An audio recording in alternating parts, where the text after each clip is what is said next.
नमः सिद्धेभ्यः। जय श्री ओम नमः सिद्धेभ्यः। जय श्री ओम नमः सिद्धेभ्यः।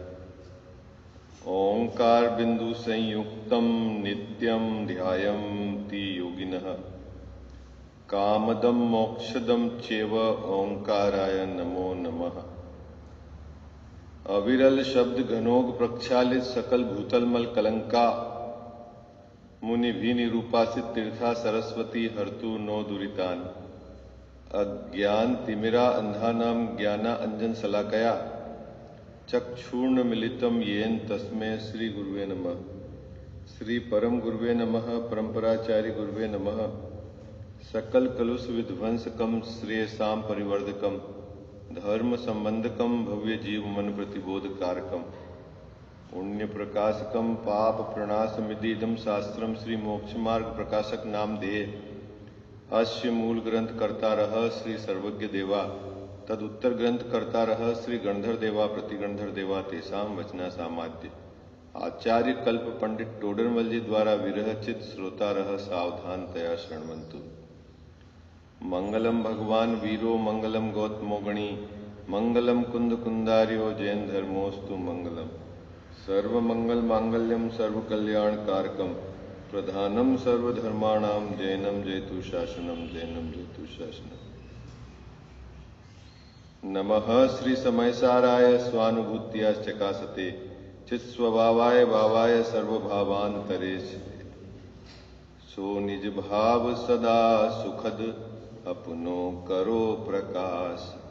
जो बहुविधि भव दुखान के करिए सत्तानाश करिए सत्तानाश। सर्वज्ञ शासन जयवंत वर्ते निर्ग्रंथ शासन जयवंत वर्ते। हे यही भाव विच्छिन्न रहता है मन में सर्वज्ञ शासन जयवंत वर्ते निर्ग्रंथ शासन जयवंत वर्ते। जय बोलो देव शास्त्र गुरु की जय हो। मोक्षमार्ग प्रकाशक ग्रंथ विराजमान है। तीसरा अधिकार अपना नियमित स्वाध्याय के क्रम में चल रहा है। प्रकरण यह था कि मोक्ष में सुख कैसे है। तो टोडरमल जी साहब ने उत्तर में कहा कि वहां दुख और दुख के कारणों का अभाव होने के कारण मोक्ष में सुख है। अब एक एक कर्म की अपेक्षा से कैसे दुख समाप्त हुआ और कैसे दुख के कारण नहीं है उसकी चर्चा हमने घातिया कर्म की अपेक्षा से अपन ने कर ली है ना। ज्ञानावरण का क्षयोपशम दुख का कारण था और ज्ञानावरण के क्षयोपशम के अभाव में जो छाई ज्ञान यानी केवल ज्ञान प्रकट हुआ, कोई भी द्रव्य उनके गुण और पर्याय लोक और अलोक कुछ भी उनसे छुपा नहीं है, तो फिर जानने का जो दुख था वो समाप्त हो गया है ना। तो ज्ञानावरण और दर्शनावरण के क्षय से जो दुख का कारण कैसे समाप्त हुआ वो अपन ने अभी चर्चा पूर्व में कर ली। उसी प्रकार अंतराय कर्म से दुख का कारण कैसे समाप्त हुआ बोलो भाई। अंतराय कर्म से दुख का कारण कैसे, अंतराय कर्म के क्षय से दुख का कारण कैसे अभाव हुआ। कजाव साहब ये चला था ना अपना प्रकरण कि अंतराय कर्म के क्षयोपशम से या अंतराय कर्म के उदय से दान लाभ भोग और उपभोग, उदय से तो उसमें बाधा पड़ती थी और क्षयोपशम से किंचित दे पाता था। और अब अंतराय का क्षय हो गया है, अंतराय का क्षय हो गया है तो फिर क्या हुआ कि अंदर तो इच्छा का अभाव हो गया मोह के सर्वथा अभाव से, और अंतराय का अभाव होने से बाहर में ये सामग्री भी नहीं है ना। ये अपनी चर्चा हो चुकी थी। अब जो आज अपने को चर्चा करनी है वो बहुत सुंदर चर्चा है। अब जो प्रकरण चलेगा मुकेश जी भाई साहब, वो अघात्या कर्म के उदय से जो बाहर में सामग्री है ना, जिसको जीव मोह के वश होकर सुख और दुख का कारण मानता था। हम लोग सभी लोग अघात्य कर्म में मिलने वाली जो बाहर की सामग्री है, किसी को तो हम अनुकूल मानते हैं और किसी को हम क्या करते हैं बाबूजी, प्रतिकूल मानते हैं। और अनुकूल सामग्री को रखना चाहते हैं और प्रतिकूल सामग्री को हटाना चाहते हैं। दोनों परिस्थिति में, रखना और हटाना, दोनों परिस्थिति में ये जीव क्या होता है, दुखी होता है ना। क्योंकि रखना चाहते हैं तो चाह वहां भी है और हटाना चाहते हैं तो वहां चाह वहां भी है।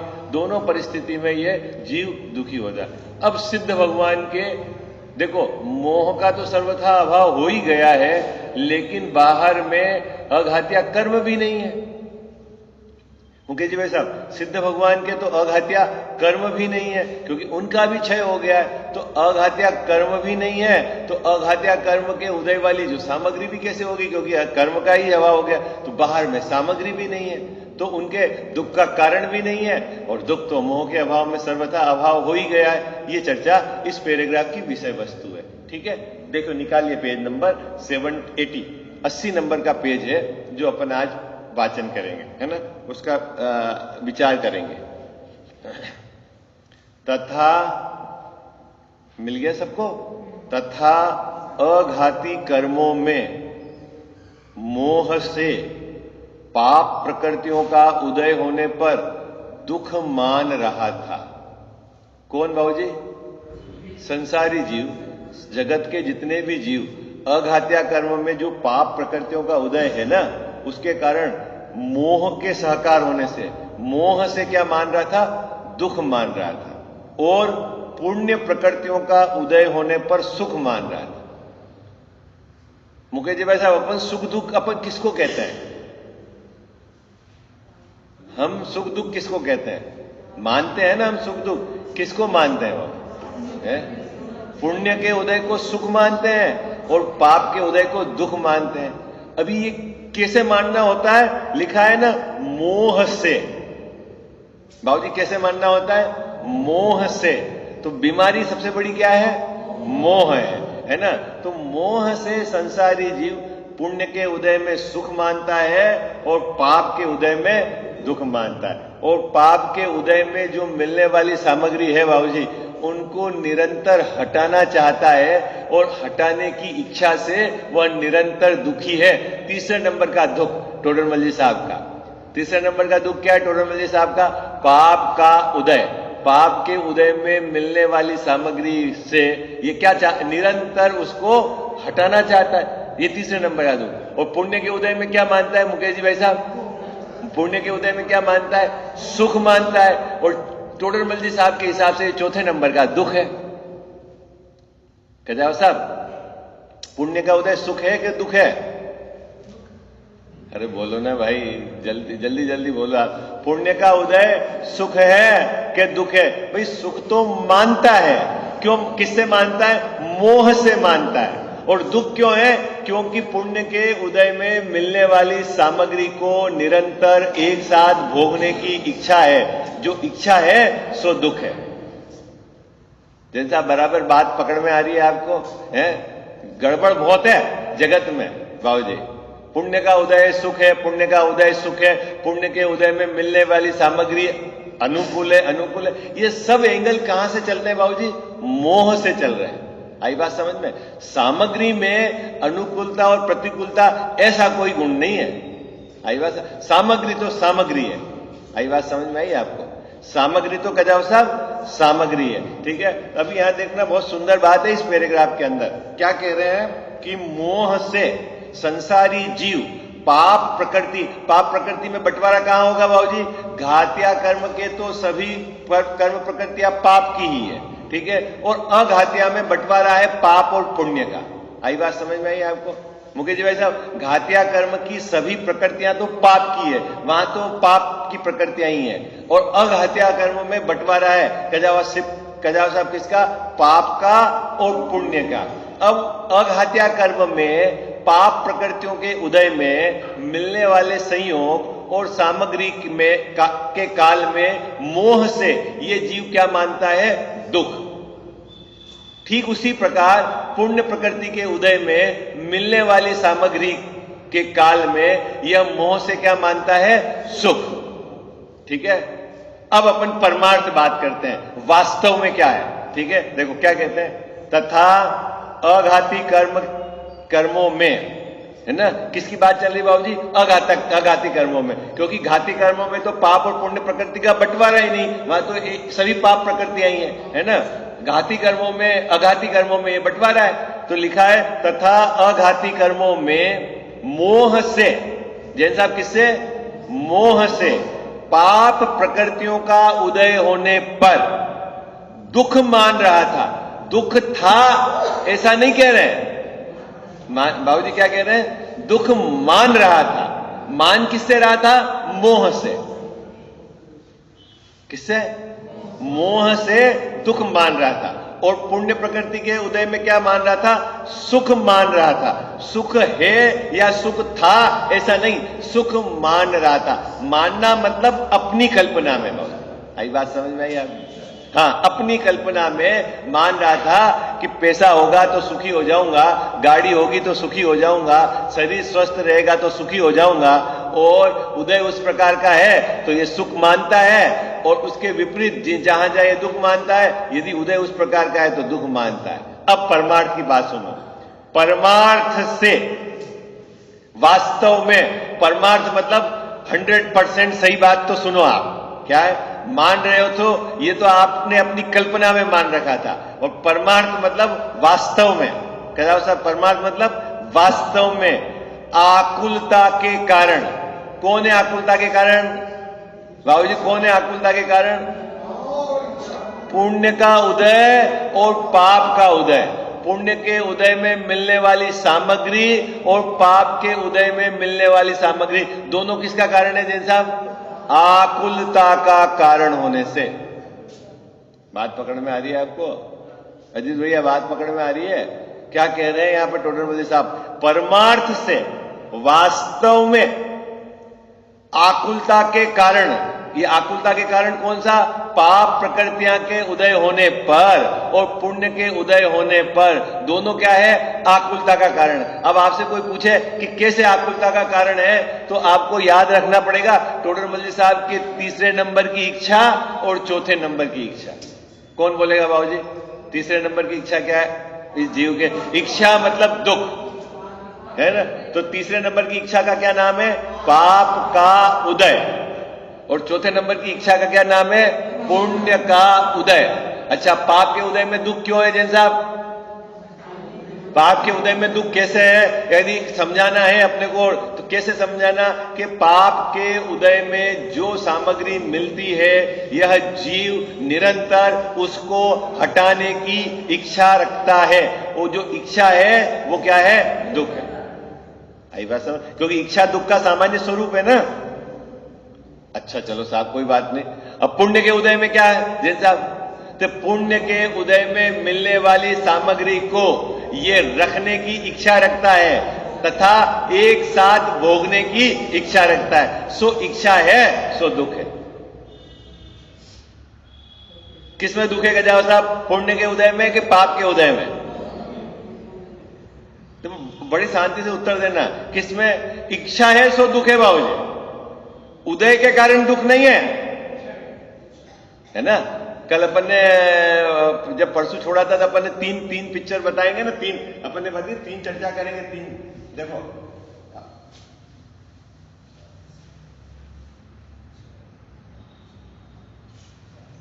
एक अपन लेते हैं में, अपने यहां पर इच्छा भी है और पाप पुण्य का उदय भी है।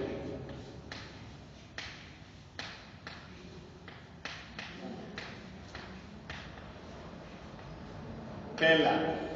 दूसरा नंबर अरिहंत भगवान,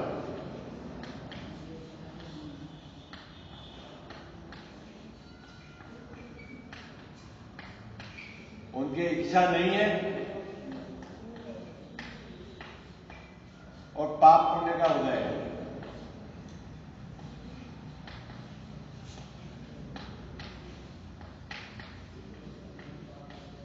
उदय है तो उसके उदय की सामग्री भी। तीसरा सिद्ध भगवान,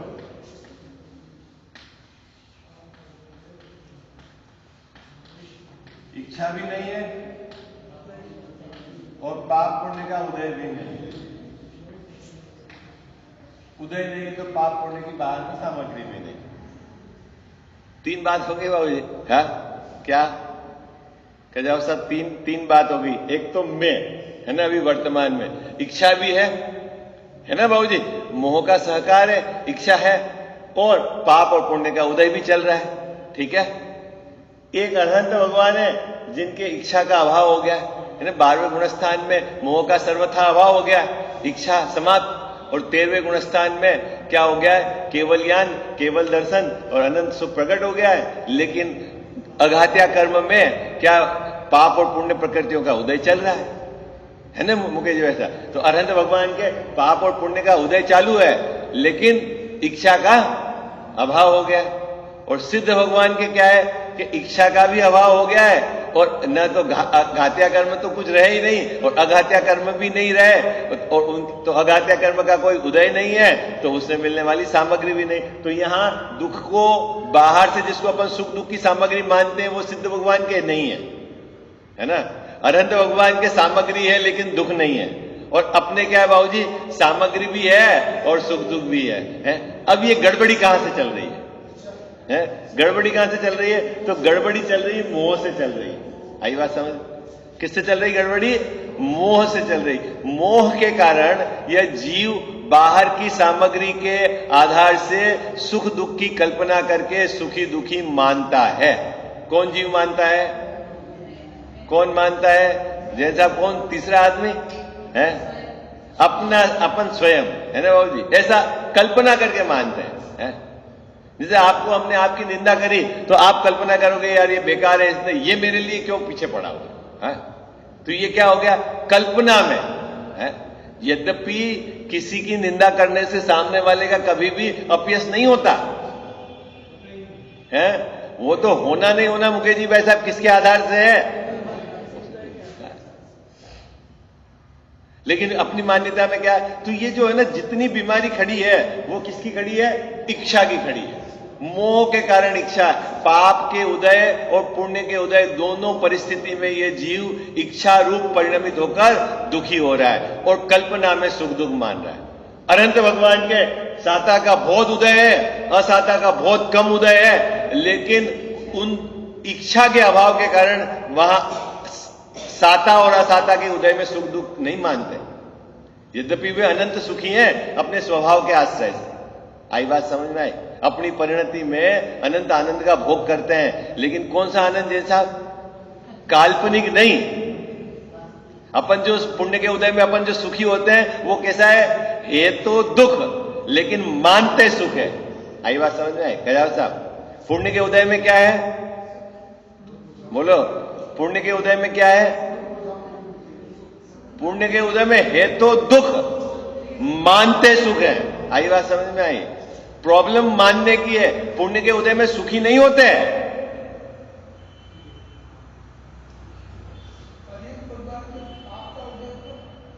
कर्णान्यों के आधार से देखेंगे आपको तब पता चलेगा कि अनंत भगवान की कौन कौन सी पाप प्रकृतियों का उदय चल रहा है। ठीक है ना? पर बहुत कम है, न के बराबर। लेकिन कर्णान्योग के आधार से देखेंगे तो आपको पता चलेगा कि है। सिद्ध भगवान के, सिद्ध भगवान के तो अघात्या कर्म ही नहीं है जैन साहब, कर्म नहीं है। अभी देखो अनंत भगवान के तो नाम कर्म उदय चल रहा है, तो कैसा परम औदारिक शरीर है बाबू जी, है ना? कैसा शरीर है? सर्वांग सर्वोत्कृष्ट पुद्गल परमाणुओं से बना हुआ शरीर है। और सिद्ध भगवान के शरीर ही नहीं है। तो अब देखो, अनंत भगवान तो सुखी थे लेकिन शरीर के आश्रय से नहीं, आत्मा के आश्रय से। लेकिन शरीर का जो आश्रय अज्ञानी जीवों को कैसा लगता है कि अगर स्वस्थ शरीर सुंदर शरीर रहेगा तो सुखी, और अस्वस्थ शरीर रहेगा तो दुखी। ऐसा चलता है ना अज्ञानी। तो शरीर को क्या दुख का कारण है? अज्ञानी जीव सुख दुख के कारण में लिया है शरीर को, और सिद्ध भगवान के तो वो है ही नहीं, तो कारण का भी अभाव, मतलब इंडिकेशन भी नहीं है बाहर में, कोई लक्षण भी नहीं है, कोई कारण भी नहीं है वहां पर। तो सिद्ध भगवान के तो अघात्या कर्म का सर्वथा नाश हो गया। ये बात इस पैराग्राफ के अंदर समझाइए। देखो पढ़ते हैं अब आपको बात पकड़ में आएगी। तथा आप में से कोई पढ़े इस पैराग्राफ को, 4 पंक्ति, फिर अपन इस पे चर्चा करेंगे। कौन पढ़ेगा आप में से?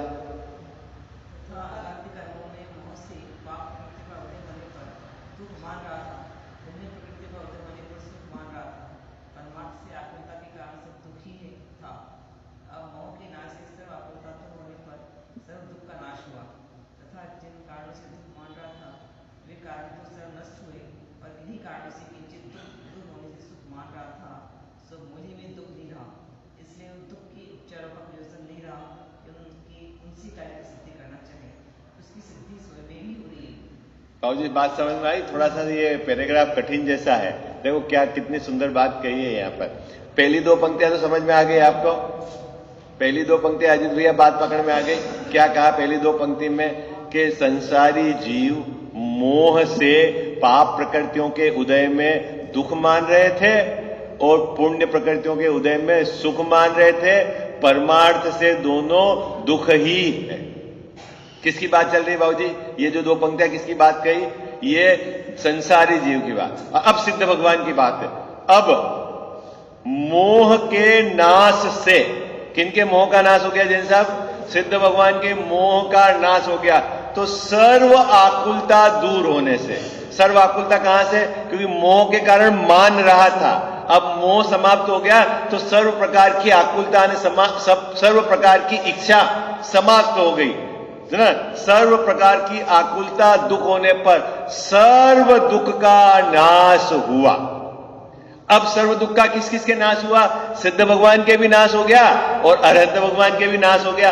क्यों? कि मोह का सर्वथा अभाव हो गया। ठीक है, अब आगे चलो।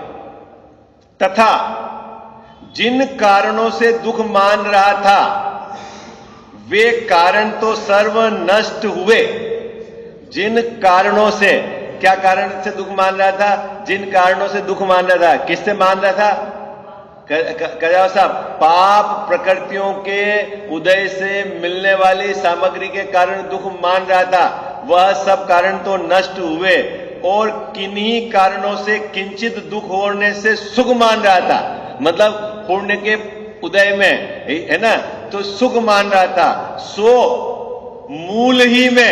मूल में ही क्या रहा? दुख नहीं रहा। मतलब न तो पुण्य प्रकृतियों का उदय रहा, न पाप प्रकृतियों का उदय रहा, और न पुण्य प्रकृति में मिलने वाली सामग्री का संयोग रहा और न ही पाप प्रकृति में मिलने वाली सामग्री का संयोग रहा। दोनों क्या मूल में ही, क्योंकि अघात्या कर्म का नाश होने पर, इसीलिए उन दुख के उपचारों का, मोह के कारण तो दुख का नाश हुआ, लेकिन दुख के उपचारों का, बाबूजी दुख के उपचारों का मतलब दुख को जिस पर उपचार करके कहते थे उनका भी प्रयोजन नहीं रहा, वो भी नहीं रहे। आई बात समझ में आए? कितने जीव ऐसा भी उपचार करते हैं ना बाबूजी कि अरहंत भगवान सुखी है, बस सर्वोत्कृष्ट समोसरण की रचना हुई, ऐसा नहीं बोलते जैसा है? किसके? इस लोक में यदि कोई सुंदर है तो क्या चीज है भाई साहब? कि समोसरण, भगवान का समोसरण बहुत सुंदर है। लेकिन सभी अरहंत भगवान के बनता है क्या बाबूजी? है? सभी के समोसरण की रचना होती है क्या? अरे बोलो ना, नहीं होती। तो फिर जो अरहंत भगवान तीर्थंकर नहीं है वो सुखी है कि नहीं है? मुकेश जी भाई साहब, सुखी है कि नहीं? कितने कम ज्यादा है? अरे मोह का सर्वथा हवा हो गया बराबर। लेकिन जब अपन तीर्थंकर अरहंत के गुणों की अपन चर्चा करते हैं तो जैन साहब समोसरण के, आपका समोसरण आपकी धर्म सभा देखकर चकाचौंध हो जाए, जगत के कोई दूसरे देखकर ही टकाटकी लगाए, ऐसी आपकी धर्म सभा है नहीं बोलते हैं? तो बाहर के उपचार करते हैं, समोसरण पे उपचार करते हैं। किसका उपचार करते हैं बाबूजी?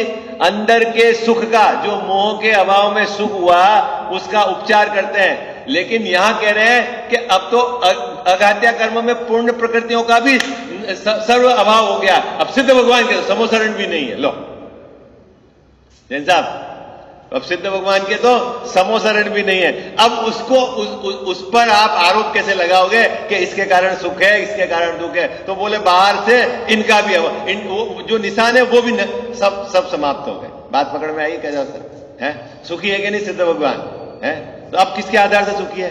और परम औदारिक शरीर आपका। ओह, अनंत भगवान के अपन गुण गाते हैं ना, वो पुद्गल, सर्वोत्कृष्ट पुद्गल परमाणु से बन के बना हुआ है। वो शरीर में निगोदिया जीव राशि नहीं, शरीर के अंदर कोई खून नहीं। ऐसे ऐसे किसके आधार से बताते हैं? जैन साहब आरोप करते हैं ना, किसके आधार से आरोप करते हैं? अनंत भगवान के मोह के अभाव में जो सुख उत्पन्न हुआ है ना, उसका बाहर में पुण्य प्रकृतियों पर उपचार से आरोप करके अपन उनकी महिमा नहीं करते हैं?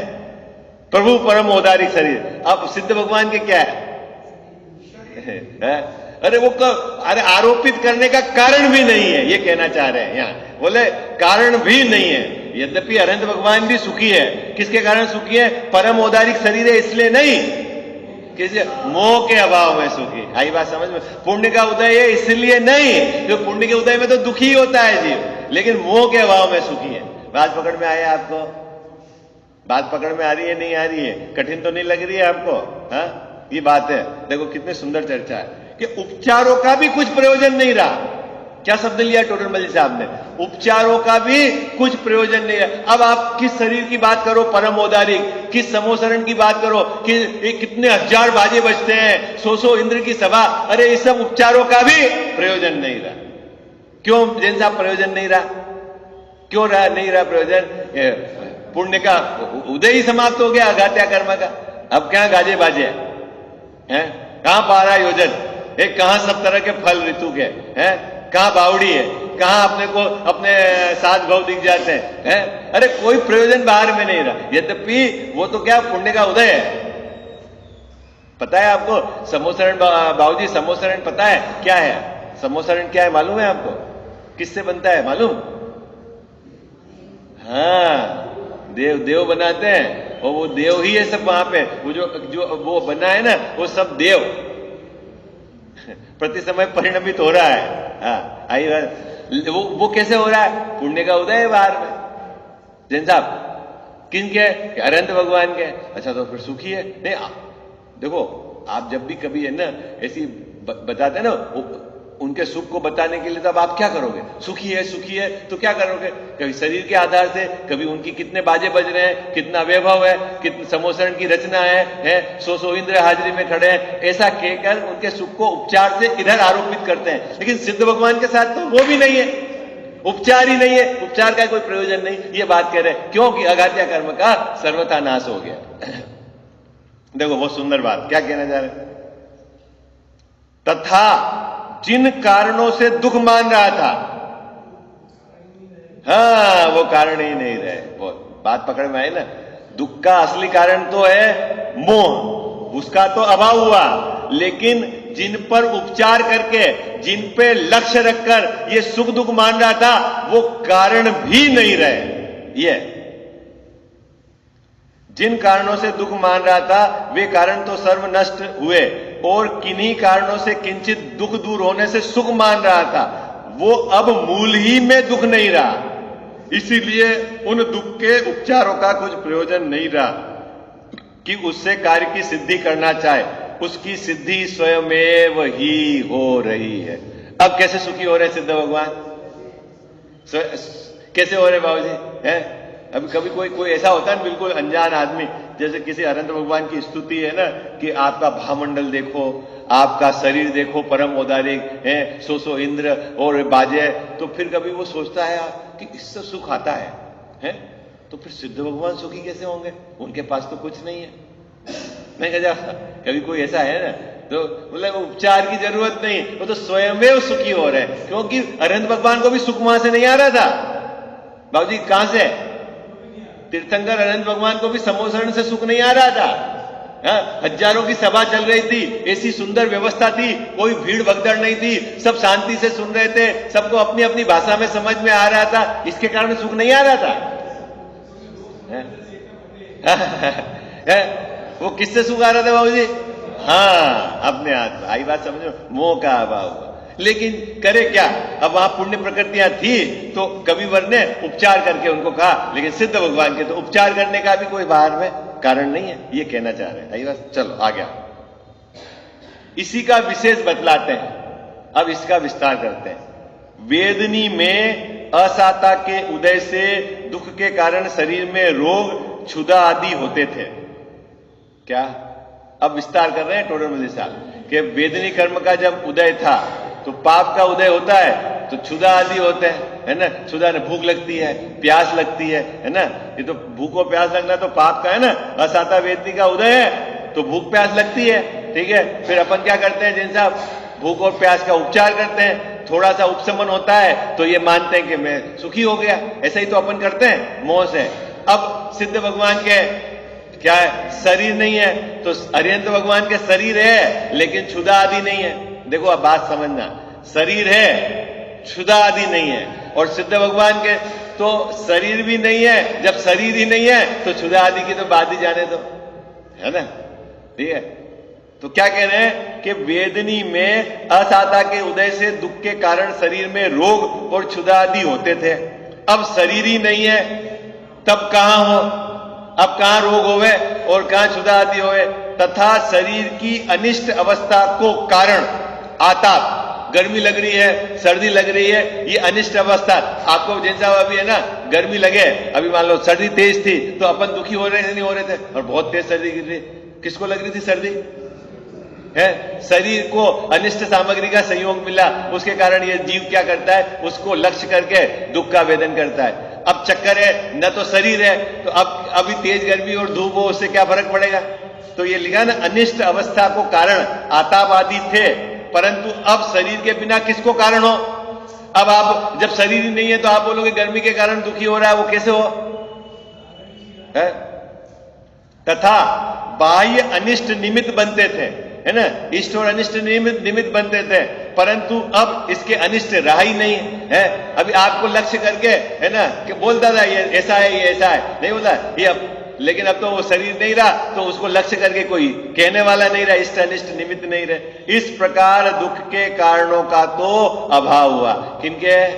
सिद्ध भगवान। आई बात, कारणों का अभाव हुआ। लेकिन एक बात समझना, कारणों से दुख का अभाव हुआ ऐसा नहीं है। इस पर आरोपित करके सुखी दुखी होते थे और जगत में मानते थे, लेकिन अब तो सिद्ध भगवान के तो नामो निशान नहीं है। मोह का नाश हो गया तो दुख का नाश हो गया, और अघात्या कर्म का नाश हुआ तो अब तो बाहर में कोई आप उस सामग्री को लक्ष्य करके भी नहीं कह सकते हो। यानी सिद्ध भगवान की स्तुति ऐसी नहीं कर सकते हो आप कि परम औदारिक शरीर है, ऐसा नहीं कहोगे। अशरीरी क्या कहोगे? हाँ, वो सब आपके जो अलंकार है ना वो सब खत्म हो जाएंगे, क्योंकि वो किस चीज के कारण से आप आरोपित करते हो वो भी कारण नहीं। आई बात है। सो अब तो संपूर्ण दुख नष्ट हुआ और संपूर्ण इष्ट प्राप्त हुआ, तथा आयु के निमित्त से जीवन मरण था, है ना। अब आयु कर्म आ गया, है ना। आयु कर्म के आधार से जीवन मरण है। जन्म मरण अपन कहते किसको है जैसा? जन्म मरण किसको कहते हैं अपन?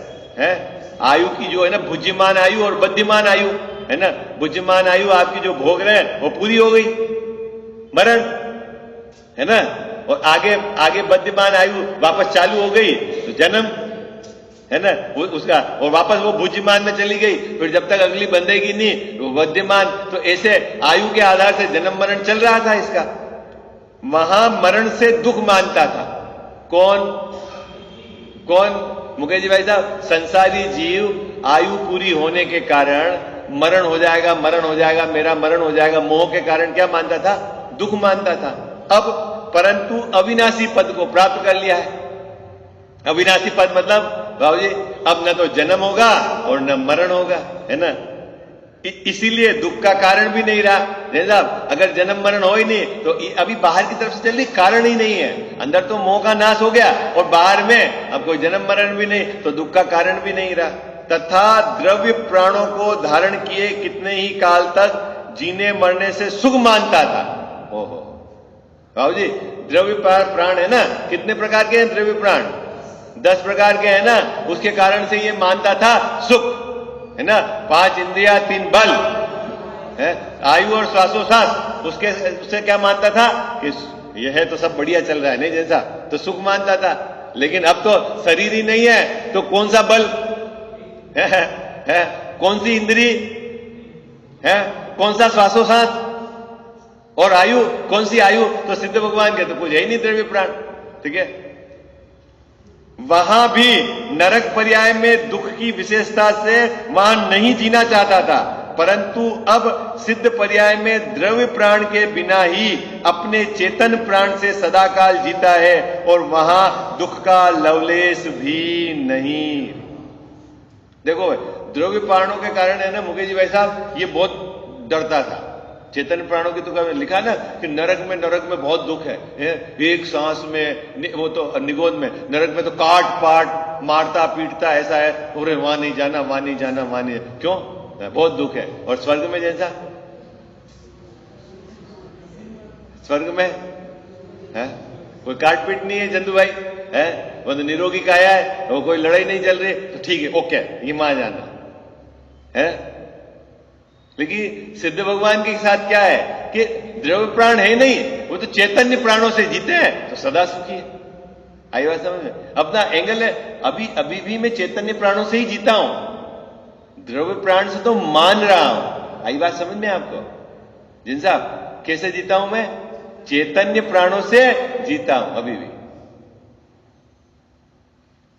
इंद्रियों के माध्यम से थोड़ी जी रहे हो आप, है बल के आधार से थोड़ी जी रहे हो। लेकिन थोड़ा सा शरीर कमजोर हो जाता है तो क्या मानता है, अरे अब गई है। देखो, तथा आयु के निमित्त से जीवन मरण था, वहां मरण से दुख मानता था, परंतु अविनाशी पद प्राप्त कर लिया इसलिए दुख का कारण नहीं रहा। तथा द्रव्य प्राणों को धारण किए कितने ही काल तक जीने मरने से सुख मानता था। वहां भी नरक पर्याय में दुख की विशेषता से वहां नहीं जीना चाहता था, क्योंकि द्रव्य प्राण के आधार से ही चल रहा था, सुखी दुखी मानता था। परंतु अब इस सिद्ध पर्याय में द्रव्य प्राण के बिना ही अपने चैतन्य प्राण से सदाकाल जीता है और वहां दुख का लवलेश भी नहीं रहा। ठीक है, इस प्रकार ये तो हो गया अपना क्या है, आयु का। अब है नाम और गोत्र, ये दो कर्मों की चर्चा है, और उसके पश्चात फिर कैसे सुख हो, मोक्ष सुख की प्राप्ति कैसे हो, उसका थोड़ा सा बिंदु है, उसकी चर्चा अपन कल करेंगे। चरणों में आ पड़ा हूँ हे द्वादशांग वाणी, मस्तक झुका रहा हूँ हे द्वादशांग वाणी। मिथ्यात्व को नसाया, निज तत्व को बताया, आपा पराया भासा हो गया भानु के समानी। षड द्रव्य को बताया, स्याद्वाद को जताया, भवफंद से छुड़ाया, सच्ची जिनेन्द्र वाणी। रिपुचार मेरे मग में, जंजीर डाले पग में, ठाड़े हैं मोक्ष मग में, तकरार मोसो ठानी। दे ज्ञान मुझको माता, इस जग से तोड़ू नाता, होवे सुदर्शन साता, नहीं जग में तेरी सानी। चरणों में आ पड़ा हूँ हे द्वादशांग वाणी, मस्तक झुका रहा हूँ हे द्वादशांग वाणी। जावाणी के ज्ञान ते सूझे लोकालोक, सो वाणी मस्तक चढ़ो सदा देत हूँ ढोक।